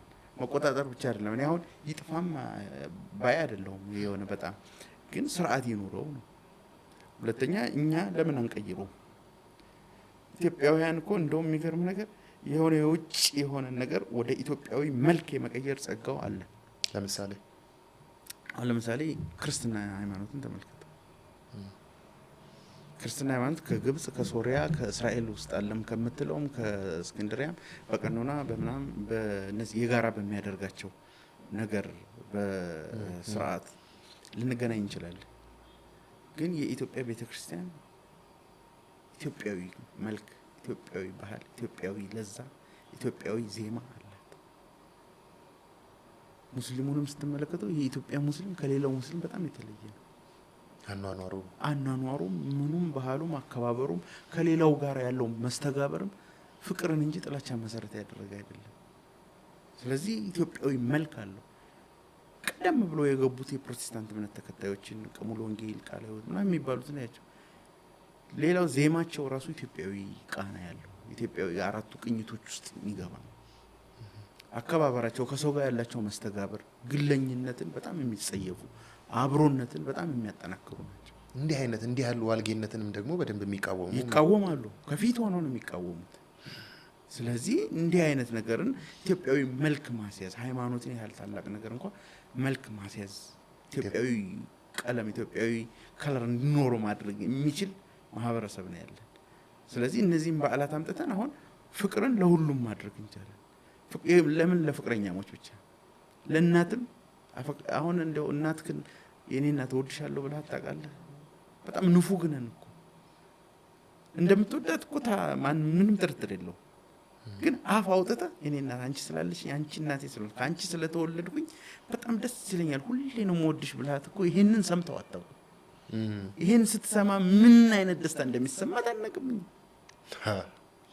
አንዳንድ ልጆች እዚህ ማህበራዊ ሚዲያ ላይ ይደውሉና ለአባታቸው አባቴ በጣም ነው የምወድህ አንተ ስላለኝ ምናምን ሲሉ ሲያለቅሱ ያለው አየህ። እንዲህ አይነት ሌላው ይሄ ቤተሰብን ተው፣ ጎረቤትህን እወድሃለሁ አከብርሃለሁ አንተ ጎረቤታችን ስለሆንክ በጣም እድለኛ ነኝ ብለው አታውቅም ብትለው ምን ያህል ደስታ እንደሚሰማው አስብ። እኔ አሁን የጎረቤቶቼ ውጤት ነው። ጎረቤቶቼ መንገድ ላይ የሆነ ብይ ምናምን ስጫወት ብይ ነውር ነው በእኛ ጊዜ። ብይ ስጫወት ጎረቤቴ አይታ ቀጥታ ሄዳ እሷን ሩጫ መለጥኳት ለእናቴ ሄዳ ተናገረች። ማታ ተቀበለችኛል። አስብ አሁን ይሄዳል ወይ ነው ድሮ የነበረ ጎረቤት ሄዶ እናትና ግን እንደው ልጅሽን አይቸው ምናምን ብሎ የመናገር እንትን ራሱ አሁን ሞራል እየጠፋ ነው። አሁንማ ያ ሞራል ራሱ እየጠፋ ነው። ምናልባት ገጠር አካባቢ ትንንሽ መንደሮች ላይ ይኖር ይሆን? ጎረቤት አይተህ ነው መምህርህን እኮ አይተህ አንድ መጠጥ ቤት እኮ እንትን መምህሬ ነው እያልክ አብረህ እየተጋፋ የምትጠጣበት ሰዓት ላይ እኮ ነው የደረስነው። መምህር እኮ ድሮ በዚህ ሲመጣ እንጨት ለቀማ ሄጄ ተሸክሜ እንጨቴን አውርጄ መምህሩ እስኪያልፍ ጠብቅ ነበር። እንጂ ቆርጬ ለመሄድ እኮ መምህርህን ምን ያህል የቀለም አባትክን እንደምታከብር። አንድ ቀን እርማችንን የሆነች ቦታ ተደብቀን ጠላ ስንጠጣ ተያዝን እኔና ጓደኛ። ከዛ ትምህርት ቤት ሰኞ ጠዋት ሰልፍ ላይ ከሌላ ከሌ ውጡ ተባለ። ወጣን። ምን ሲያደርጉ እንደተገኙ ታውቃላችሁ? እዚህ ቦታ ጠላ ሲጠጡ 3000 ተማሪ ባለበት። ከዛ በኋላ ይሄ ለኔ ዱላ አይደለም ግን ትልቅ ቅጣት ነው። የነዛ መምህራኖች ሁሉ ውጤት ነኝ እኔ። የጎረቤቶቼ እናቴ ጎረቤቶች ውጤት ነኝ። የመንደሩ ውጤት ነኝ። ይሄንን ነገር ፈርሷል። አሁን የማንን ልጅ ነው መቆጣት የምትችለው? እንዲህ አይነት ነገሮች ሳናቀው ዋጋ እንዳላቸው ሳናቃቸው ግን በጣም ያስተሳሰሩ በጣም የሰሩ እንዳንለያይ ያደርገው የሰፉን ነገሮች ናቸው እያጣናቸው ያለ። የነዚህን ዋጋ ነው አሁን ማንረዳው። ዛሬ እንደ ቀላል የፍቅረኞች ቀን እየተባለ የሚጀመረው ነገር በሂደት ለዛህን ያሳጣሃል፣ ክብርህን ያሳጣሃል፣ ማንነትህን ያሳጣሃል። አለኝ የምትለውን ባህል ታጣዋለህ። የሌላው ወራሽ ሆነ ትገኛለህ። ለዚህ ነው አሁን ሳይቃጠል በቅጠል ሁሉም ክል የሚለው ይህንን ፈርቶ ነው። በሂደት ጀነሬሽኑ እናጠዋለን። ጀነሬሽኑ አንድ ጥያቄ ሊያነሳ ይችላል። ግን መቼም እንደ አንድ የሚዲያ ባለሙያ እንደ አንድ ጋዜጠኛ የሚሰማኝን ጥያቄ ነው በዚሁ ጋር አብሬ ላንሳለህ። ለምሳሌ የሃይማኖት በዓላትም የአደባባይ በዓላትም በአጠቃላይ ኢትዮጵያ ውስጥ በጣም ብዙ በርካታ ሃይማኖታዊ በዓላቶች መንግስታዊ በዓላቶችን በአጠቃላይ የሚከበሩባት ሀገር ናት። የበዓላት መድረክ ናት በአጠቃላይ ኢትዮጵያ። እነዚህ በዓላት ሳይቀሩ የኛ የምንላቸው በዓላት ላይ እንደ አሁን የምትላቸው ነገሮች ሴቶች ክብረ ንጽህናቸውን ማጣት ሊሆን ይችላል። ሌሎችም ነገሮች ሊፈጠሩ ይችላል። ቫለንታይን ዴይ ብቻ ነው ወይ ለነዚህ ነገር መነሻ እና እንዲህ የምታወሩት የሚባል ጥያቄ ቢነሳ ምን መልሳለ? የትኛውም በዓል ላይ እኔ እስከማውቀው ድረስ የግለሰቦች ፍላጎት ይሆናል እንጂ የበዓል አከባበሩ ለእንደዚህ አሁን ላልነው ነገር የሚገፋፋ የለም። ጥምቀትም በለው መስቀልም በለው ሰበብ አድርጎ ባንን በዓል ለመጨፈር የሚወጣል ያንን አድርጎ የኛ ሀገር እንደውም ኮንሰርቶች ምናምን የሚዘጋጁት እኮ በዓል እየተጠጉ ነው። ገናን፣ ትንሳኤን አሁን ሰው ትንሳኤን ያህል በዓል እያከበረ እንዴት ኮንሰርት ቤት ያድራል? የት ነው የትንሳኤውን ቦታ ሄዶ ማደር ሲገባው? ሌሎችም በዓላት የበዓሉ ባለቤቶች ይህንን ነገር አይፈቅዱም፣ አላወጁም፣ እንደዚህም አድርጉም አላሉ። በግል ፍላጎቱ በድብቅ ለሚያደርገው ነገር ያ በዓል ተወቃሽ፣ ያ በዓል አከባበር ተኮናኝ አይደለም። አሁን አማኝ ከሆነ ለምሳሌ የኦርቶዶክስ አማኝ የሆነ ሰው ጥምቀትን ቤተክርስቲያን እንዴት ነው አክብሩልኝ ያለችው? አክብሩልኝ አለ። ምን አክብሩት ለራሳችን ነው አይደለ? እንዴት ነው አክብሩት ያለችው? በከተራ ታቦታትን አጅበህ እየዘመር ሄደህ እዛ አብረህ አድረህ ጠዋት ተጠምቀህ ተመልሰህ አስገብተህ ነው አይደል? የትኛው ነው ለዝሙት የሚጋብዝ? ትተኸው አንተ ወጦ ሄዶ እዛ ለብቻው ለሚያደርገው ነገር ይሄ በዓል ተጠያቂ አይደለም። ምክንያቱም ከትእዛዝ ውጪ መውጣት የሰው ልጅ ነፃ ፈቃድ ነው። ነፃ ፈቃዱን ተጠቅሞ ለሰራው ነውር በዓሉ ተጠያቂ የሚሆንበት ምንም ምክንያት የለም። ይሄኛው ግን ፍቅረኛ ቀን አለ። ፍቅረኛ የግዴታ ከሩካቤ ስጋ ጋር የተያያዘ ወይ ለትዳር የሚፈልጋት ለሴክስ የሚፈልጋት ሴት ጋር ነው ሄደው። እሺ እነሱ ስጦታ መሰጠት አመጡት። ይሄኛዎቹ ደግሞ ስጦታውን ፍቅርን ከሚገልጽ ቃላት ይልቅ ቁስ በመስጠት አደረጉት። እነዛ ውጭ ላይ አሁን ፖስት ካርድ ነው ትልቁ ስጦታ። ፖስት ካርዱ ላይ ምን ብሎ ጻፈው ነው ፍቅሩን የሚገልጽበት የቃላት ውበት ነው ትልቁ ስጦታ። ያገዘፉት እነሱ ምንን ነው? ፍቅርን ነው። የኛዎቹ ደግሞ ለፍቅር ብለው ያገዘፉት ምንን ነው? አይፎን 17 ወይ ወርቅ ወይ ሆነ ቁሱን ነው። አሁን የትኛው ነው ፍቅር የሚገልጸው? ቃሉ ነው ወይስ ቁሱ ነው? ቃሉ ነው። ቃሉን እነሱ ምናልባት የቃላት እጥረት ገጥሟቸው ቢሆን እንኳን በዚህ ቀን እንጀራ እንኳን ቢሆን ይሄ ምን አለበት? ቆንጆ የፍቅር ቃላት እየጻፉ የሚሰጡ ልጆች ሊፈጠሩ ይችላሉ። ቁሱ ላይ ነው ኮንሰርን የሆነው ወጣቱ። ከዛስ ቁሱን እንደ ማታለያ አድርጎ ወስዶ ይጠጣሉ፣ ይጨፍራሉ፣ ከዛ ያለውንም ይቀጥላሉ። ሌሎች ውርስ በዓላቶቻችን የወረስናቸው በዓላት አሉ። ኢቨን እኛ እያለን እንደው ቫለንታይን ዴይን እንዲህ ከነቀስ ነው ካወራን አይቀር እስቲ እንደው ሌሎቹንም እግረ መንገድ እናንሳቸው። እኛ እያለን የሰው በዓል ተቀብለን የሰው በዓል አድማቂ የሆንባቸውንም ጉዳዮች እንድታነሳልኝ ይፈልጋለሁ። በጣም አሉ። እነዚህ አንዱ የኛ ችግር ምንድነው ታውቃለህ? የኛ በዓል የኛ የኢትዮጵያዊን በዓል በጣም እንትን ብሎ ስርዓት ተበጅቶለት ፓኬጅ ተደርጎ ለሌሎች ሀገራት የሚሸጥ አይመስልም። የሚሸጥ አይመስልም። አሁን ከቅርብ ዓመታት በፊት ቤቢ ሻወር የሚባል መጣ። ማነው ቤቢ ሻወር? ቤቢ ሻወር ኢትዮጵያ ውስጥ ላይ በጣም የኖረ ገጠር እናቶች በጉጉት የሚጠብቁት ያጥሩ ፋትስማሽ የሚባል በዓል ነው። አሁን ምንድነው ያጥሩ ፋትስማሽ? እንደው ምንድነው? አሁን አስብ፣ ግቢ ውስጥ ላይ በቤት ቁጭ ብለህ ወፍ መጣ አጥር ላይ ታርፋለች። ትንሽዬ ድምጽህ ከተሰማ ወፏ ምን ትሆናለች? ትሄዳለች። በቃ እዚህ ጋር ነው ምጥ የያዛት ሴት ያጥሩ ፋትስማሽ ስትላት በማማጥ ድምጽሽ ሳይሰማ ሁለጂ ማለት ነው። ቢሰማስ ጭንቅ አይብዛብሽ ነው ቋንቋ። ምጥ እኮ ጭንቅ ነው አይደል? ድምጹ የሚወጣው እኮ የሰላምታ ድምጽ አይደለም። ገብቷል? የሰላምታ ድምጽ አይደለም፣ ማማጥ ነው፣ መጨነቅ ነው፣ መጮህ ነው። ህመም አይብዛብሽ፣ ጻራ አይብዛብሽ፣ ዛለ የምታደርጊው ነገር ምጡ ይቅለልልሽ ነው። በቃ ሌላ ነገር የለውም። ያጥሩ ፋትስማሽ ተብሎ ይከበራል። ሌላው በጣም ደስ የሚለው ነገር ያኛውን ቤቢ ሻወርን ሲያመጡት ገና ላልተወለደ ልጅ አንድ የሀገር ቁሳቁስ ስጦታ ይዘው ይመጣሉ።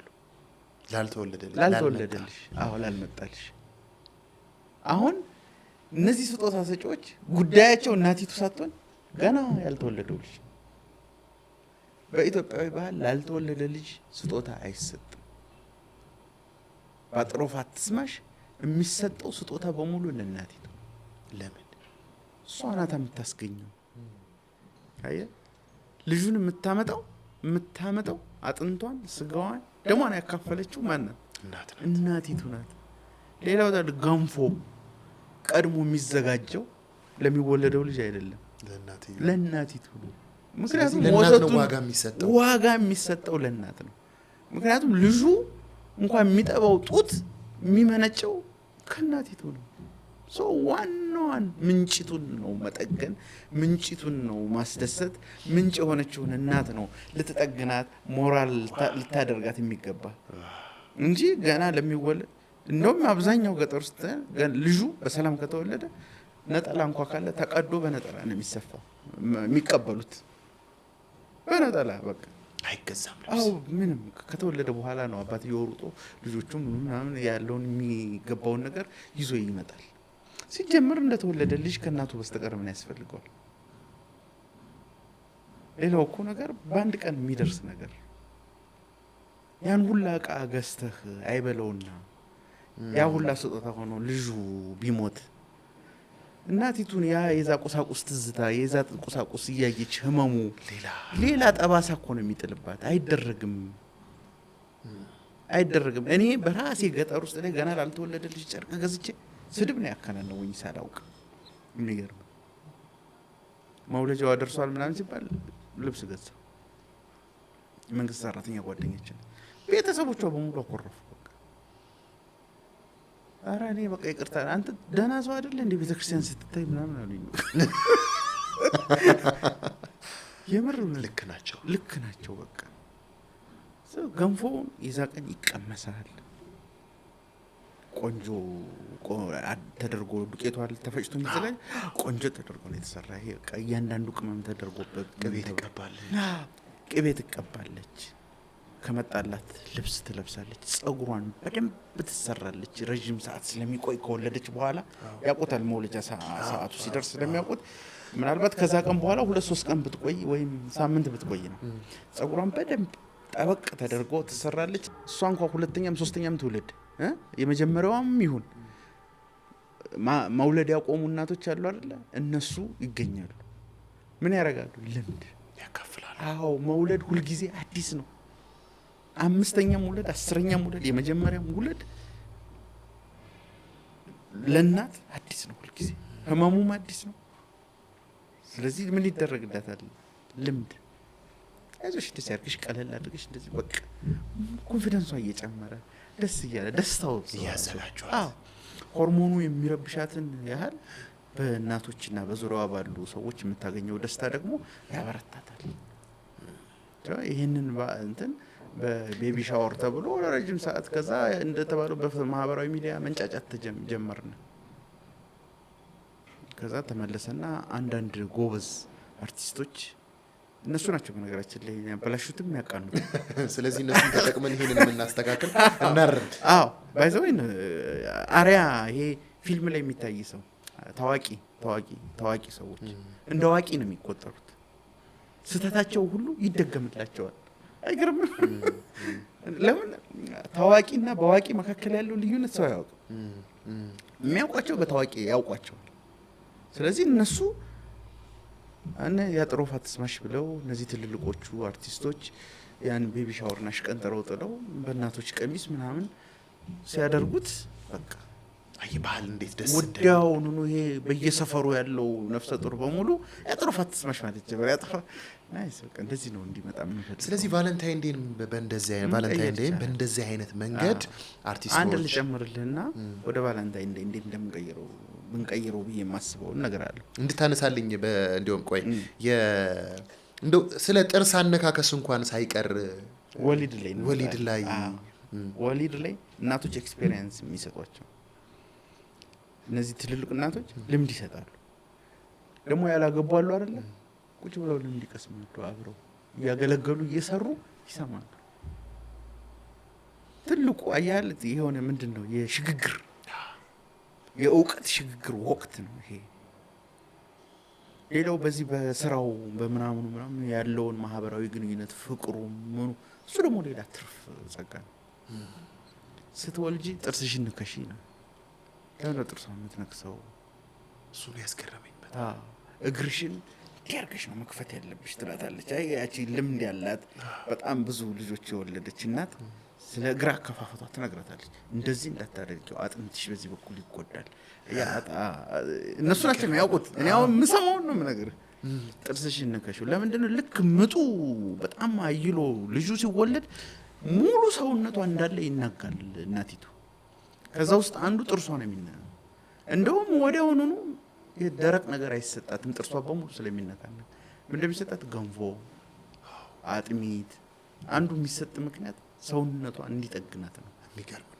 እዛች ወልዳ በምትወልድባት ልጁ ፍትልክ ብሎ በሚወጣባት ሰዓት ላይ ነፍሷ ወጣ ትገባለች ነው የሚሉት። ሙሉ ሰውነቷ ነው የሚነቃነቀው። እና ይሄ አሁን ይሄን እኛ እናውቁ እናቶችን ስንጠይቅ የሚነግሩን ይሄንን ነው። ይሄ አዲሱ ጄኔሬሽን ይሄንን ለመምከር ብቁ ነው ግን ምክንያቱም እነዛ እናቶችን ሁል ጊዜ አስቲል ነው እንደ ኋላ ቀር እንደማያውቁ ነው የምንቆጥረው። የህይወት ልምድ ይበልጣል ሳይንስ ከሚሰጠን ልምድ በተሻለ አንዳንዴ። አሁን እንደውም እኔ አማራ ክልል ጤና ጣቢያዎች፣ ሆስፒታሎች ላይ ያየሁት ነገር እንዴት ደስ እንዳለኝ። ሆስፒታል ውስጥ ነው የሚወልዱት። ጥሩ ሽግግር መጥቷል። እናቶችም ይመጣሉ። ከዛስ እዛው ገንፎ ይገነፋል ሆስፒታል ውስጥ እዛው ቡና ይፈላል። ይሄ ማህበራዊ ማስተሳሰሪያው የለም። እዛው ሆስፒታል ውስጥ ገብቶ ቤታቸው ያሉ ነው የሚመስላቸው። አሁን ሆስፒታል ውስጥ ብዙ ዘመናዊ የሆነ የማዋለድ ስርዓት አለ። ብዙ ሳትጎዳ ህመሟ እንትን ሳይልባት ገጠር አካባቢ ለሞት የሚዳርጋቸው አሁን ወደ ህይወት ተቀይሯል ሆስፒታል ውስጥ ሲመጣ። ግን ያ ሶሻል እንትኑ ቫልዩ ቀጥታ የት መጣ? ሆስፒታል ውስጥ አመጡት። አሁን ሆስፒታል መውለድ አያስፈራ። ድሮ ይፈራ ነበር። አሁን አያስፈራ። ሆስፒታል እዚህ አንዲት አሮጊት ልምድ አዋላጅ እናት ናት የምታየው ማህፀኗን አይደል? እዛ ሄዶ ዶክተር አየው ወይም ሌላ ነርስ አየው ማህፀኗን ምንም ማለት አይደለም። በሰላም እንድትገላገል እንደሆነ ያውቁታል። ስለዚህ ያንን ማህበራዊ ማስተሳሰሪያውን እሴቱን ቀጥታ ወደ ተወሰዱት ወደ ሆስፒታል እንዲህ ነው አየም ታዘምነው። ከዛ ስታላቀቀው እኮ ነው ደስ የማይለው ሰው ከተሰራበት ስሪት አላቅህና እዚህ ምናምን ስትለው አይወድም የኛ ሰው። ግን ያንን ይዘህልህ ስትመጣ ሆስፒታሉ ምን ያደርገዋል? ቤቱ ይሄ ደግሞ ጋብቻ በፊት ዊዲንግ ብራይዳል ነው የሚሉት። ብራይዳል እሱ አሁን እሱ ደግሞ ሰሞኑን በጣም የተሸገርን ብራይዳል ገቡ ካሉ እሱም እንደዚሁ አንድ ወቅት ላይ በነገር ላይ ብራይዳል ዊዲንግ ዴይ ምናምን እንትኑ በእንግሊዘኛው እንኳን አይስማሙም። እኔ እንደውም ጉግል አደረኩና ምንድነው ይሄ ነገር ብዬ ያየሁት ሳየው የኛ ሀገር እንሶስላይ ነው። አሁን በጣም የሚገርም ከዌስተርን ከነሱ ሲሆን እንዳለ ተቀብሎ ደግሞ አስለማጆችም አርቲስቶች ናቸው። አንድ አርቲስት ታገባ እንትን ይባላል ቀውይ እንትን ብራይዳል ዴይዋ ምናምን ተብሎ ተመሳሳይ የሆነ ፒጃማ ነገር ለብሰው ምናምን ፎቶ ይለቀ ሁሉ ነገር ውጭ አይደለ ምንድነው ይሄ ደግሞ ምናምን አዲስ ነገር ብዬ ሳየው ከጋብቻ በፊት የሚደረግ እንኳን ደስ አለሽ ሴሬሞኒ ነው። ስጦታ ምናምን ይሰጣል ምናምን እንዴ ከዚህ ማይባሰኛ አለ። ይኸው ለእግሯ እንሶስላ ይቀባል። እንሶስላ ማለት ሚዜዎቿ አብዛኞቹ ያላገቡ ናቸው። አሁን እሱም ተበላሽቶብናል። እሱ ላይ መሸሽ አለብን። ወገበ ጎባጣውላ ሚዜ የሆነ ችግር አሁን ከባድ ሆኗል። የወለደውም ያረጀውም የፈታውም እኩል ሚዜ የሆነ አንድ እሱ ነው። ያላገቡ ናቸው በብዛት እሷን እየዳሯት ያሉት። ሌሎቹ ደግሞ እናቶች ናቸው። እዚህ እንሶስላይ ውስጥ ምታይ ወደ ሰሜኑ አካባቢም አለ፣ ወሎ አካባቢም አለ፣ ኦሮሚያ ጅማ አካባቢም አይቻለሁ አለ። ከጋብቻ በፊት የሚደረግ እንሶስላይ ኮንሴፕቱን ልንገር በጣም ምን አይነት ኤክስፔሪንስ ሼር እንደሚደረግበት። ሚዜዎቿ አጃቢዎቿ ናቸው። እናቶች ኤክስፔሪንስ ሼር እንትን ልምዳቸውን አካፋይ ናቸው። የመጀመሪያው ያስውቧታል፣ ያሳምሯታል። ተደጋግሞ የመጣ የገባ የወጣው ሁሉ አባቷ እንኳን ድንገት ገብቶ ቢወጣ የኔ ልጅ ናት ወይስ ሌላ ነው የሚለው። ሁሉም ውበቷን ቁንጅናዋን ያደንቃል። ከዛ በፊት እኮ አንቺ አመዳም የሚላት እኮ ነው። ይሄ የሚሰጣትን የስነ ልቦና ግንባታ አስበው። ማንም አይሰጣት። ጓደኞቿ ይሏታል፣ አጠገቧ ያሉት እናቷ ትላታለች፣ ጎረቤቶቿ ይሏታል፣ አያቶቿ ይሏታል፣ ወንዶች ይሏታል። መጣው አንድ ይሄ በል ሁለተኛ ትዋባለች። ይሄ እንሶስላ ምናምን ይቀባል። ጥፍር መቆረጥ ምናምን ይባላል። ምንድነው ምናልባት ድንግል ከሆነች እዛ ስትታገ እንዳትሟጭረው ነው አላ እንዳትሟጭረው ምናምን በጣም እኮ የሚገርም ባህል። በጣም አንደኛ መስጠት በቃ ለምታገቢው ሰው ራስን አሳልፎ መስጠት ግዴታ እንደሆነ እየነገሯት ነው። ሌላ ያስረዳት። ሌላው እናቶች ድንግልና ሲኬድ እንዴት ራሷን መቆጣጠር እንዴት ራሷን ማኔጅ ማድረግ እንዳለባት ሹክ ይላታል፣ ይነገራታል። ለሷ አዲስ ነገር ነው። ጦር ሜዳ እንዳታረገው ቀድሞ ይነገራታል። እንደዚህ ነው። እናቷ ልጅ እንዳታሰድቢኝ፣ አያቷ እኛ በዘራችንም የለብን ተብሎ ይሄ ነገር አሁን ዝም ብለህ ተራ ንግግር ይመስላል አይደል? ነው አይደለም፣ እየተነገራት ነው። እንደዚህ ነው ማድረግ ያለብሽ። ይሄ ካልሆነ ተበሳጭቶ ሰው አውሬ ነው። ሲበሳጭ አውሬ ነው የሚሆነው። ፍላጎቱን ያጣ ሰው አውሬ ሊሆን ይችላል። ስለዚህ እንዲህ ቢሆን ሊጎዳሽ ይችላል። እኛም በሱ አንፈርድም። ለትዳር የሚሰጠው ቫልዩ በራሱ። ስለዚህ ደግሞ አንድ ቀን ነው ቁስሉ፣ አንድ ቀን ነው እንደዚህ ነው፣ 2 ቀን ነው፣ ቶሎ ይድንልሻል። እሱም እኮ እዛ አባቱ ይመክረዋል። በነገር ላይ መጀመሪያ አንተ ጠንከር በል፣ እንደዚህ ነው የምታደርግ፣ እንደዚህ አድርገህ ቴክኒካሊ ራሱ ያስተምረዋል። ከዛ ደግሞ ሁለተኛ እንዳትገባ ቁስሉ እስኪጠግግ 3 ቀን እረፍ፣ ሲሪየስሊ እንደዚህ ይለዋል። አባት ለልጁ ይሄን ይመክረዋል። ምክንያቱም ሚስትህ ናት እንጂ ጠላት አይደለችም ቤት ውስጥ የገባችው። ስለዚህ የመጀመሪያዋ አዲስ ቨርጂን ከሆነች በኋላ ቁስል አለ። ያ ቁስል እስኪድን ድረስ 2 ቀን የሚሆን 3 ቀን ማቆም እንዳለበት ተጠንቆ ነው የሚለው። አለቀ። ስሜትን ቋጠር አድርገህ ያዘ፣ አለቀ፣ እረፍ። እንደውም ከፋል አስፈለገ የዛን ቀን አንዳንድ አባቶች ልጃቸውን ያውቁ የለ ሁለተኛው ቀን ምናምን ቀን አው ያስመሽዋል እስኪ ደክሞ ድረስ እየጠጡ እየተጫወቱ እንትን እንዳይል ማለት ነው፣ ሄዶ እንዳይረብሽ። ወይም እሷን የሆነ ነገር አሟታል ተብሎ ከሱ እናት ጋር ወይም ከሱ ጋር አይ እንትን እያደረጓት ነው በቃ እዛው ተደርተዋት ይባላል። ቴክኒካሊ ማለት ነው ሶስተኛ ሰው ሳይገባ እሷም ሳታውቀው እሱም ሳይገባው ማለት በቃ እነሱ እንደዚህ አድርገው ያስመጣ ጥበብ። አሁን ይሄንን እንሶስል ላይ የዚህ ሁሉ ውጤት ነው። ይሄን ሁሉ ነገር ነው የሚያሳይ። መዋብ አለ። ሁለት ሌላው እነዚህ ጓደኞቿ ስጦታ ያመጡላታል። የሚመጣው ስጦታ ምንድን ነው? አብዛኛው የሚመጣው ስጦታ አሁን ግዢ ነው የሚመጣው። የድሮ የሚመጣው ገጠር ስርዓት የሚመጣው እነዚህ ሚዜዎች አሉ አይደል? እናቶችም አሉ። ሁሉም በእጁ የሰራውን የሙያ ውጤት ነው የሚያመጣው። ሞሰቡን ለምሳሌ ገና ታጨች ሲባል አንዷ እናት ሰፈር ላይ ሞሰቧን እኔ ነኝ የምሰራ ትላለች። ትልቅ ሞሰብ ተሰርቶ አብሮ የሰርጉ ቀን የሚወጣው ሞሰብ ከነዛ እናቶች አንዷ የሰራቸው ሞሰብ ወርቁ ማለት ነው። ሞሰብ ወርቁ የእንጀራ ሞሰብስ ቢሆን የእንጀራ ሞሰብስ ቢሆን አሁን ተወዷል እኮ በጣም። ይሄ ቆለምሸሹ እንጀራ ምንድነው መሳቢያ ምኑ ገጠር ውስጥ ላይ ያለው በሙሉ ሚዜዎችና እናቶች በእጃቸው የሰሩት ውጤት ነው የሚመጣው። ከዛ ውጭ ያለው የተገዛ ምናምን ነገር ነው ቃል ሊመጣ የሚችል። እንደ አባትየው እኮ አልጋ ገዝቶ አልጋ ራሱ ጠርቦ እንጨት ምናምን ሰርቶ ጠፍሩን ጠፍሮ አብሮ የሰሩ ቀን አብሮ ሲወጣ ታይዋል። ሁሉም የእጁን ውጤት ነው የሚሰጠው። በቃ አብረንሽ ነን ነው፣ ሌላ ነገር የለውም። ስትሄጂ እንዳይከፋሽ ከስጦታው ጋር አብሮነት አለ። አብሮነት አለ። ያን ሁሉ ቃይዛ ስትል ይሄ እኮ የታናሽ እህቴ ነው፣ ይሄ እኮ የእንትና ነው።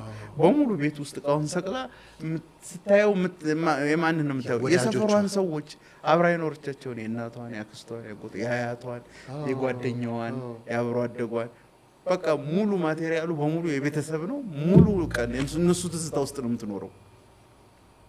እዛ ስትሄድ ደግሞ የባልየው ዘመዶች አሉ አይደል?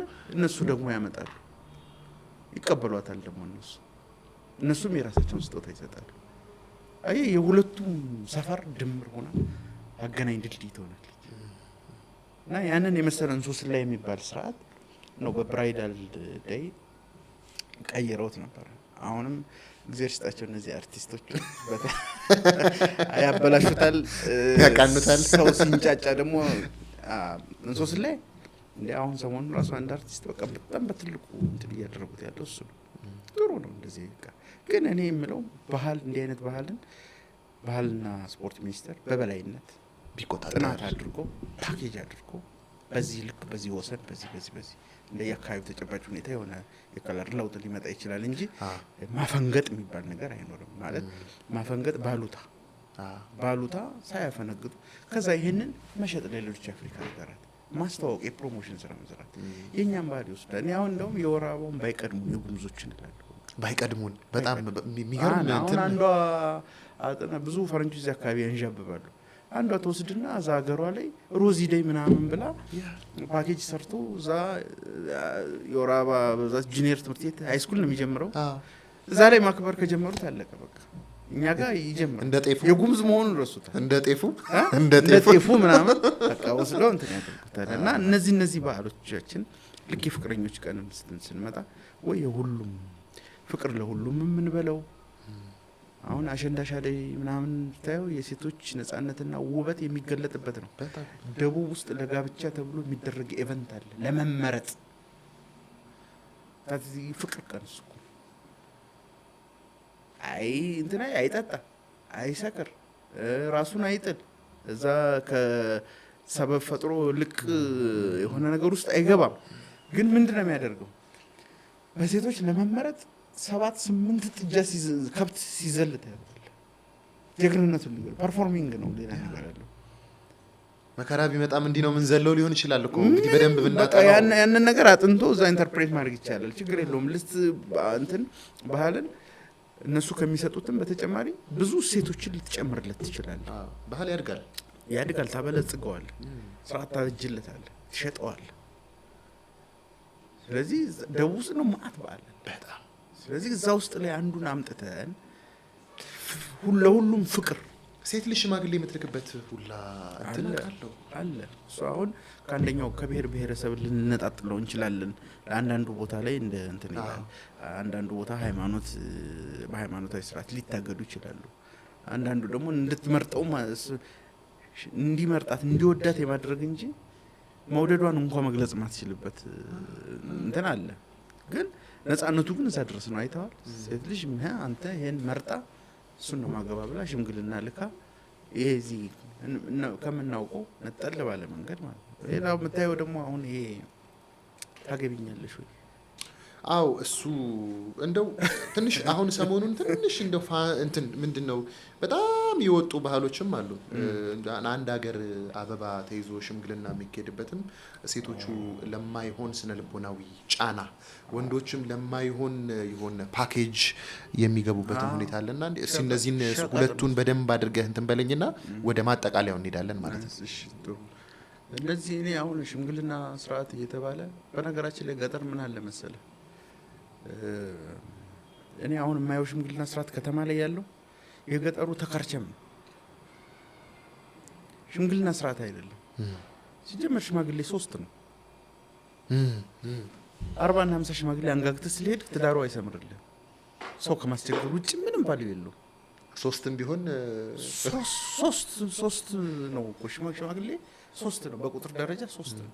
ምናልባት 3ቱን ሊያግዛቸው የሚሄድ የሆነ አጋዥ እንደ ረዳት የሚሄድ ካልሆነ በስተቀር ከፊት የሚሰለፉም 3ቶች ናቸው።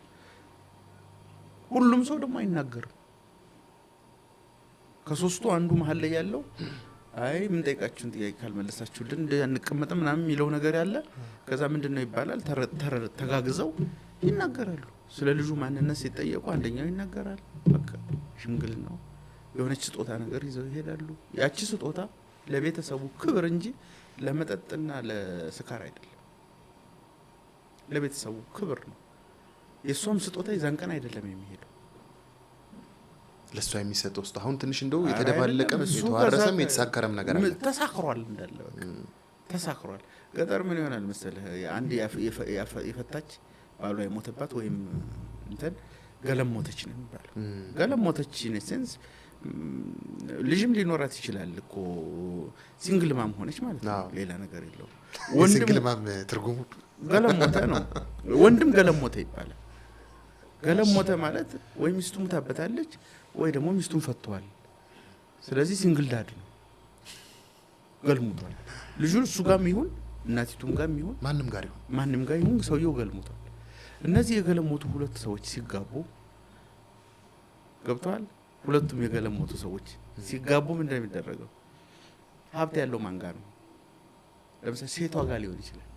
የተለያዩ አንዷ በሌላ በኩል ባሏ የሞተባት፣ አንዱ ደግሞ በዚህ በሚስቱን የፈታ ሊኖር ይችላል። ቤት ምናምን ላይኖረው ይችላል፣ ወይም ብዙ ቁስ ላይኖረው ይችላል። ስለዚህ ምን እንደሚደረገው ከሌን ላግባ ብሎ ሽማግሌ ይልክላታል። ይስማማሉ። በዚህ ቀን ተከርሸም ግባ ተብልሃል ነው የሚባለው። ስለዚህ ያለችው ድስት፣ ቅል ምናምን ቁሳቁስ አለች አይደል? ፍራሽም ምንም እሷን ጥፍንግ አድርጎ አስሮ በዛን ቀን ሽማግሌዎች ቤት ይዘው ይጠብቃሉ። እዛች የሆነች ነገር ትቀማመሳለች። እዛው ጋብቻውን አሰማምረው እሷ ቤት ላይ ሄዶ እሱ ምን ሆነ ገባ ተከርቸም። እሷም መጣል ትገባ ትችላለች። እንግዲህ ሀብቱ ማጋር አለ፣ የሁለት ስምምነት ነው፣ ሰፋ ያለ ነገር ያለው ጋር እሷም ካላት ልጇን አንጠልጥላ ያለቻትን ዕቃ ይዛ መጣ እሱ ጋር ልትገባ ትችላለች። የሚገርም ነው። ተከረቸመች። ወደኛው እንምጣ። ስለዚህ ወደዚህ ወደ ከተማው ስታመጣው የሽምግልናው ቀን ስጦታ ይንጋጋል። አሁን ደግሞ አዳዲስ ባህልም ከዛስ ሙሽራው ይመጣል ተከረቸመ። ስለዚህ ራሳቸው በፈጠሩት ትርጉም ራሳቸው በሰጡት ትርጉም ነው ወደ ኋላ ሽፍታ ያደረገና ትክክለኛው አንደኛ ለሙሽራ ቤተሰብ ምንም ደስ የማይለኝ ነገር ነው እየተካሄደ ያለው።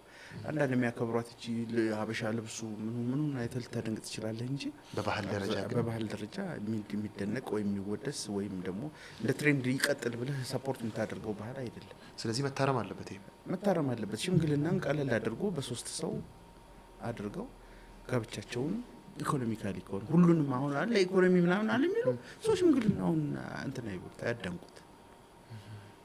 ሽምግልና ስርዓት ነው፣ በሆይ ሆይታ የሚደረግም ነገር አይደለም። ስለዚህ ሰከን ባለ መንገድ ሽምግልናው ይለቅ። በሳምንቱ እኮ ሰርጉን ማድረግ ይቻላል እኮ። ከዛስ አንዳንዱ ደግሞ ያው ነፍሰ ጡር ሆኖ ስለሆነ ጋብቻውን የሚያሯሩጡት እሱም አንዱ ስርዓት ያጣ ነገር። አትነፋፈቅም እኮ ማለት ከጋብቻ በፊት እንደፈለክ ስትሆን ቆይታ ሰርግህ ላይ ሾው መከማሳይ እንደ አክተር አክት ከማድረግ በስተቀር ፊልም ከመስራት ይዘለለ ፊልም መስራት በለው እንጂ ምንም አይነት እኮ አትጓጓም። ቢመሽ ባይመሽ አይደንቅህም። ምንም አይነት ውስጥ ላይ እንትን የለም። አሁን መሸ አልመሸ የለም እኮ ኦኬ ጨርሰዋል። ያለቀለት ሾው ነው። ያ አክቲንግ ነው እየተሰራ ያለው። ካሜራማን ቆንጆ እንትን ይሄ እንትኖች ይቀጠራሉ፣ ዳይሬክት ያደርጋሉ፣ ፎቶግራፍ ፕሮግራም ያው እንዲያርጊ ምናምን አክቲንግ ነው እንጂ ሰርግ አይደለም። ሰርግ አይደለም።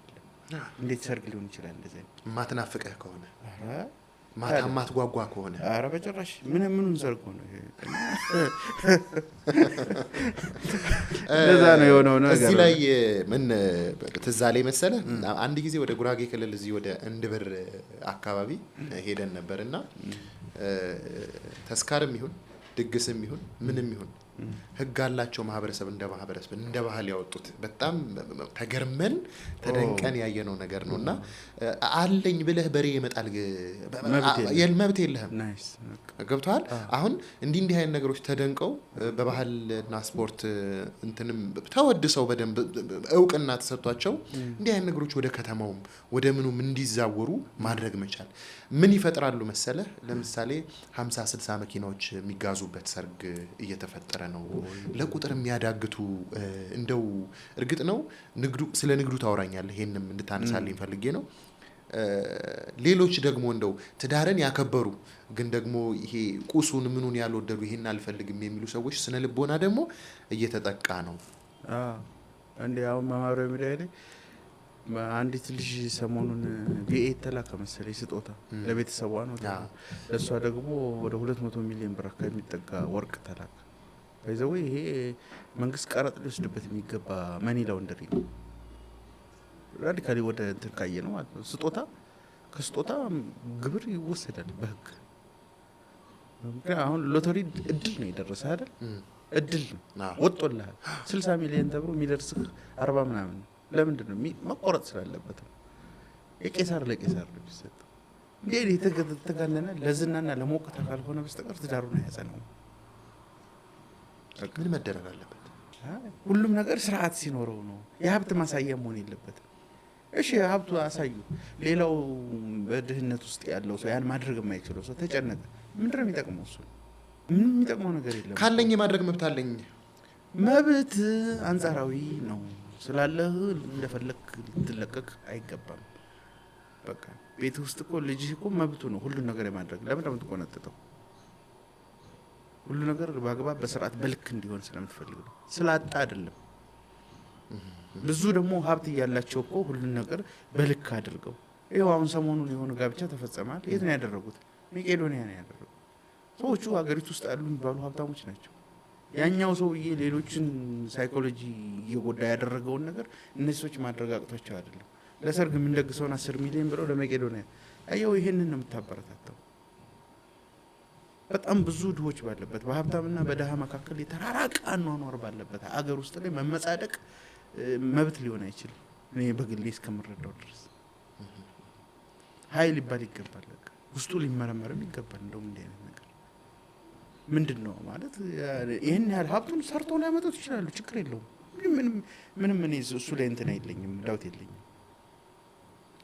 ግን ሀብቱን የሚያደርጉበት ሀብታም የሚባል ሰው ባለጸጋ የሚባለው የሚራራ ልቦና፣ ለሰው የሚተርፍ ህሊና፣ ሀብቱ ከራሱ አልፎ ለድሆችና ለመንደሩ ምናልባት እኮ ላደገበት አካባቢ እኮ ትምህርት ቤት ያልሰራ ሰው ይሆናል በግል ህይወት ውስጥ ላይ ወይም አይታወቅም። ምናልባት በልጅነቱ ደግሞ ትሮማ ያለበት ሊሆን ይችላል። የድህነት እሱን ሊበቀል ማስብ ይሆናል። ራሱ ነው የሚያውቀው። ግን እውነታው ሲታይ ውጭ ስታየው ለሰው ማሰብ ጥሩ። ሀሳቤን እየጠቀለልኩኝ ነውና ሌላው ግን እንደው በአጠቃላይ ምን ማድረግ አለብን እንደ ሀገር? እኔ ልጅ አለኝ ያው ልጅ እንዳለህ ነግረኸኛል። እንደው ሌሎቹም እንደዚሁ በጣም ብዙ ሰዎች ይሄ ነገር የሚያንገበግባቸው ሰዎች አሉ። አንገብግቧቸው መፍትሄ የሚፈጠሩ ሰዎች አሉ። እንግዲህ አርቲስቶቻችን የተወሰኑ አርቲስቶች ይሄን ነገር ለማስቀረት ጥሩ ነገር ያደረጉ አሉ። ለነሱ ምስጋናችን እንዳለ ሆኖ ግን ደግሞ ይሄንን ነገር ቸል በማለት ደግሞ ሀገር ላይ ስነ ልቦና ላይ የሀገር እድገት ትውልድ ላይ ኪሳራ እንዲደርስም ደግሞ የሚያደርጉ ሰዎች አሉ።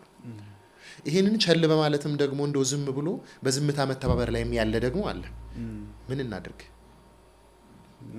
እንግዲህ ሁሉም ሰው እንደ ሀገር አንድ መልክ መሆን አንችልም። በጣም የሚያናድደው እሱ ነው። ማለት አንድ ወቅት አንድ ብንሆን አንድ ወቅት ልዩነታችን ይበዛል። ግን ኃላፊነት እንዲሰማ ዜጋ መሆን ብቻ በቂ ነው። ኃላፊነት እንዲሰማ ይሄ ነገር ጥሩ ነው አይደለም ብለህ ራስህን ጠይቀህ እነከሌ እኮ አድርገውታል እኔም ላድርገው የሚሉትን ደግሞ አይ እነከሌ ተሳስተዋልና እናንተ መሳሳት የለባችሁም ብሎ ተውቁ ማለት ማነው ሀገሩን ከሚወድ ሰው የሚጠበቅ ነው። አንዳንዱ ትልልቅ ሰዎች እንኳ ያለው ማህበራዊ ሚዲያ ላይ በጣም በቃ ፈርዘር ወጣው የሚሳደቡ በቃ ተው የሚሉ የሚጮሁ ሰዎች አሉ። ሊሰሙ ይገባል። ግን ትልቁ ነገር ሀገር የምትመራው በህግ አይደለም። ስለዚህ ህግ ነው የሚዳኘው። ይሄ ነገር ጥሩ ነው። ፍቅረኛዎች ቀን ማክበር ክፋት ላይ ነው ይችላል። የምናከብርበት መንገድ ነው ክፉ ላይ ያደርገው የሚችለው። ስለዚህ ይሄን ነገር በዚህ ልክ ይሁን። አንድ መጤ ባህል ወደ ኢትዮጵያ ሲገባ አይግባ ብሎ ማገድ አሁን ቅድም ነገር ያለዋል በሙሉ የሙስሊም ካንትሪ የሚባሉ ሀገራት በፍርድ ቤት አግደውታል። ቫለንታይን ዴይ የሚባል ነገር ሳውዲ አረቢያ አሁን ትንሽ አላልታ በጥብቅ ቁጥጥር እንዲከበር ነው። በጥብቅ ቁጥጥር ሌሎች ሀገራት ላይ ሙስሊም ሀገራት ላይ ኦልሬዲ በህግ በአዋጅ ተከልክሎ ፍርድ ቤቶች አግደዋል። ይሄ ነገር እንዳይደረግ ብለው ከራሳቸው ተጨባጭ ሁኔታ አንፃር ልክ ሊሆኑ ይችላል። እኛ ሀገር ደግሞ ከራሳችን ሀገራችን ለሁሉም ነገር ብዙ ነገሯ ክፍት ነው። ግን ያ ነገር ዝም ብሎ ዘው ብሎ ገብቶ ትውልድ ያበላሽ ብሎ መፍቀድ አይገባም። አንድ የውጭ ባህል ሲመጣ ኢትዮጵያዊ መልክና ቃና ኖሮት የጋራ እንዲሆን የሚያስችል አዋጅ ቢኖር ህግ ቢኖር ልጆች ላይ የሚያደርሰውንም ጉዳት እስቲ ከዚሁ ጋር አንዴ ስነ ልቦና ነው መጀመሪያ አብሮ ነው ያድጋል። መጀመሪያ አሁን አንድ ልጅ ዛሬ ፍቅረኛሞች ቀይ በቀይ ለብሰው የሆነ ሆቴል ውስጥ ቁጭ ብለው ሲሄዱ መጀመሪያ ያያል ተያይዘው። ይሄውን ክፋት የለውም ስታዩ ሲሄዱ ማየት ክፋት የለውም። ተቃቅፈው ደግሞ ያያል አሁንም ክፋት የለውም። የት ሄዱ የሚለውን አያውቅም። ሄዱ አጋጣሚ ደግሞ አንድ ታዳጊ የሆነ ሆቴል ውስጥ ሲገቡ አያቸው። ከዚህ በኋላ ነው አይምሮ የሚበላሸው። ሊበሉ ነው ሊጠጡ ነው ነው እና ከዛ በኋላ ምን ይሆናል? እሱ እኔም ሳድግ እንደዚህ አይነት ቆንጆ ልጅ ይዤ እሄዳለሁ። ይሄ አሁን ውስጡ ላይ ምን እየሆነ ነው? እየጎነቆለ እያደገ እየመጣ ነው። ከዛ ምን እንደሚጠብቀው ያቺ ቀን እስክትደርስለት ነው የሚጠብቀው። ጉጉት። አዎ ልክ ያቺ እሱ ያላት ቀን የደረሰች ቀን ይኸውልህ የዛን ጊዜ ያ ልጅ ለብሶት የነበረ መነጽር የሕክምና ይሁን የፀሐይ ይሁን አያውቅም፣ ገዝቶ ነው የሚያደርገው። ልጅ ተቀርጿል፣ አይምሮ ውስጥ ተስሏል። በቃ ያቺን ቀን ይጠብቃል። የዛን ቀን ቀይ በቀይ አልብሶ እሱም እንደሱ ሲሄድ ራሱ እንኳን የሚያስበው ያኛውን ነው፣ በልጅነቱ ያየውን ነው። አየው ምን ያህል እንደሚያበላሸው ልጅ እና ይሄ ልጅ ተው ብትለው እንዴ ታላላቆቻችን ያደረጉትን ነው የሚለው። ከዛ ይቆይና እናት አባቶቻችን የሚል ደግሞ ጄኔሬሽን ይሄ እናት አባቶቻችን በእኛ ቤት እንደው በጣም የተለመደ ነው ይላል። ምናልባት እናት አባቱ እንዲህ አይነት ፎቶ ምናምን አስቀምጠው ሊሆን ስለሚችል ይሄ እናት አባቴ ነው የሚል ጄኔሬሽን ይመጣል። ወደ ባህላችን እንመለስ አለቀ። ስለዚህ ይሄንን ነገር ማስቆም ነው ማለት ስርዓት ማስያዝ፣ ገደብ ማስያዝ። ልብሱ ላይ ያስፈልገን ይችላል። ለምን በእኛ በሀበሻ ልብስ አንቀይረው? እንደ በሀበሻ ልብስ ፍቅረኛሞች ዘንጠው ሲሄዱ አይተታቃል?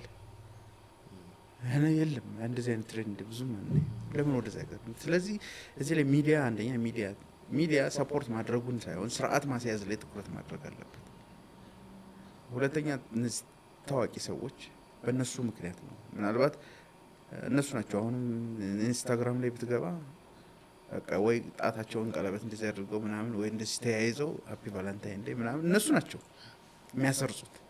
ስለዚህ ቆሞ ቢያስቡ እኔ ለነሱ የተለየ ስልጠና የሚሰጥበት መንገድ ይፈጠር። በቃ ከውጭ ሄደው የሆነ ሀገር ያዩታል፣ ያመጣሉ፣ ይበክሉታል።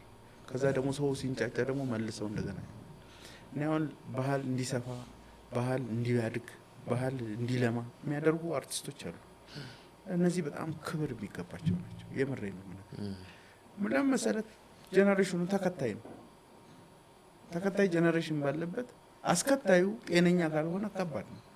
ስለዚህ እነሱን የሚያይ የሆኑ ባልና ሚስቶችን ሁሉ ጊዜ ሲያዩቸው ቃል እንትን የባህል ልብስ ነው የሚለብሱ እና በቃ ባህሉን የሚወድ ትውልድ እኔ ሚስት ሳገባ እንደነሱ አይነት ልብስ ነው የሚለብሱ። በቃ በጥሩ በአዎንታ እንትን አደረከው፣ አሳደግከው። ሃይማኖታቸው ላይ የሚበረቱ ሰዎች ብዙ በሃይማኖት የሚበረታ ትውልድ ያመጣሉ። በዚህ በዝነጣ በግሎባላይዜሽኑ በኩል ላይ በጣም የሚወጡ አርቲስቶች ልክ እንደነሱ ለሁሉም ነገር ደንታ የሌለው ለልብስና ለሜካፕ እቺ ለሚያደርጓት የቲም ሾው ላይ ለሷ ብቻ የሚጨነቅ ትውልድ ይፈጥራል። አንተ እኮ እኔ አንተን አሁን ስስምህ አልሳቀቅም፣ ገብቶሃል? ግጥም አድርጌ ጉንጭህን ስምሃለሁ። አሁን እሱ ቀርቷል እኮ። ምክንያቱም በቃ ከንፈራጣሙ ጩኸት ብቻ ነው ሲሉ ለምሰማው ውሸት ነው፣ አክቲንግ ነው። አየሁ በቃ ደስ አይልም፣ ደስ አይልም። የማይገባ ፍቅር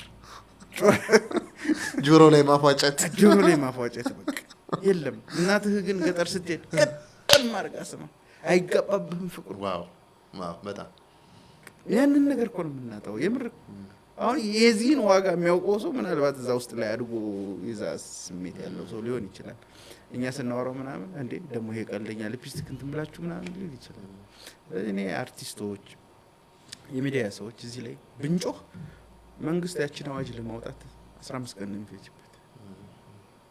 15 ቀን ነው። በብዙ ነገር ተወጥሮ ሊሆን ይችላል አለ ፖሊሲ አለ።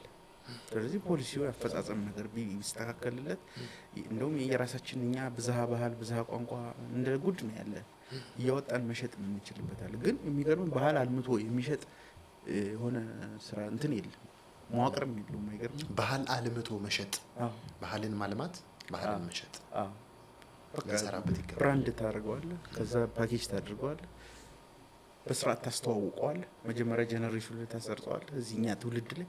ከዛስ አፍሪካውያን ይወስዱታል። አፍሪካውያን ደግሞ የኛን ነገር ይወዱታል። ሰው እነሱ ዓለምን በሙሉ ስለሚዞሩ በሄዱበት ይዘውት ይሄዳሉ። እኛን የወደደን ይከተለዋል። ይገርም ነው። በዚህ አይነት ነገር ብናደርገው ብዙ ባህል ስላለን እኛ ባህልና አልምተን የመሸጥ አቅሙ አለ። ብዙ ሰዎች አሉን፣ አርቲስቶች አሉ። በብዙ ቋንቋ ማድረስ እንችላለን። ስለዚህ ወደዛ ላይ ብቻ ብናተኩር ጥሩ ነው እንጂ ራስን የሚያጠፋ ራስን የሚያስት ራስን ጎዳና ላይ የሚጥል ነገር ላይ ባንቆም እላለሁ። አመሰግናለሁ። እጅግ አድርጌ አመሰግናለሁ። በጣም ነው በደንብ ነው ያወጋ ነው። በተለይ የሚያስቆጩ በጣም ብዙ ነገሮች አሉ። ትውልድ እየከሰረ እንደሆነ እያሰብን እዚህ ውስጥ ግን እንደው ትውልዱን ስንወቅስ እንደው በቀና ትውልድ ይሄንን ደግሞ የሚቃወም ይሄን አይልክ አይደለም የሚል ትውልድ የለም ማለታችንም እንዳሉነ እንትን ውስጥ እንዲገባ ያስፈልጋል።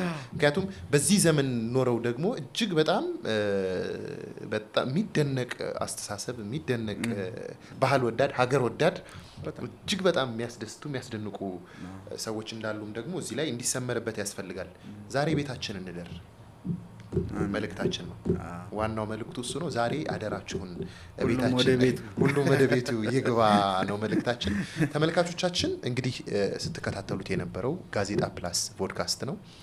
ከአቶ የሀብከ ጋር ቆይታ አድርገናል። ብዙ ነገሮች ላይ አውግተናል። ቁም ነገር እንደምትጨብጡበት ተስፋ እናደርጋለን።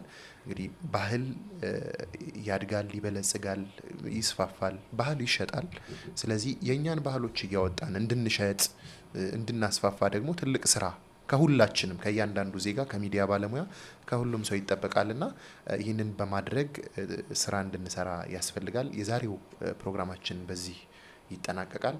በሌላ ርዕስ እስክንገናኝ ድረስ ሰላም።